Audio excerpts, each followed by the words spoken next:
ஈரோடு மாவட்டம் அந்தியூரில் 10ஆம் வகுப்பு படிக்க வந்த மாணவியை கர்ப்பமாக்கிய டுட்டோரியல் கல்லூரி முதல்வர் போக்சோவில் கைது செய்யப்பட்டான். லோகநாதன் என்ற அந்த நபர் அந்தியூரில் டுட்டோரியல் கல்லூரியை நடத்தி வந்துள்ளான். 10 மற்றும் 12ஆம் வகுப்பு தேர்வுகளில் தோல்வியடைந்த மாணவர்கள் அந்த டுட்டோரியலில் படித்து வந்துள்ளனர்.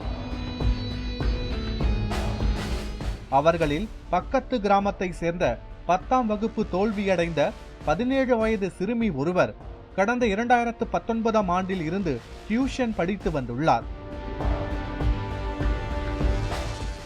இந்நிலையில் திடீரென சிறுமியிடம் உடல் ரீதியான மாற்றங்கள் தென்படவே அவரது தாய் தனியார் ஸ்கேன் மையத்திற்கு அழைத்து சென்றுள்ளார்.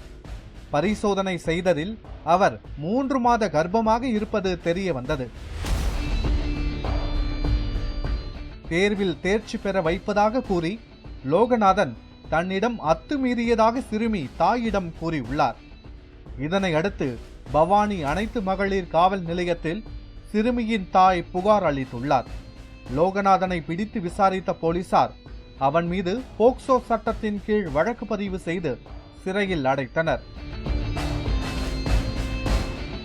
பட்டதாரியான லோகநாதன் பெற்றோர் ஆசிரியர் கழகம் சார்பில் அந்தியூரில் உள்ள அரசு பள்ளியில் தற்காலிக ஆசிரியராகவும் பணியாற்றி வந்துள்ளான். 15 ஆண்டுகளுக்கு முன்பு தன்னிடம் படித்த 18 வயது மாணவியை திருமணம் செய்த லோகநாதனுக்கு 14 வயதில் ஒரு மகளும் 12 வயதில் ஒரு மகனும் இருப்பது குறிப்பிடத்தக்கது.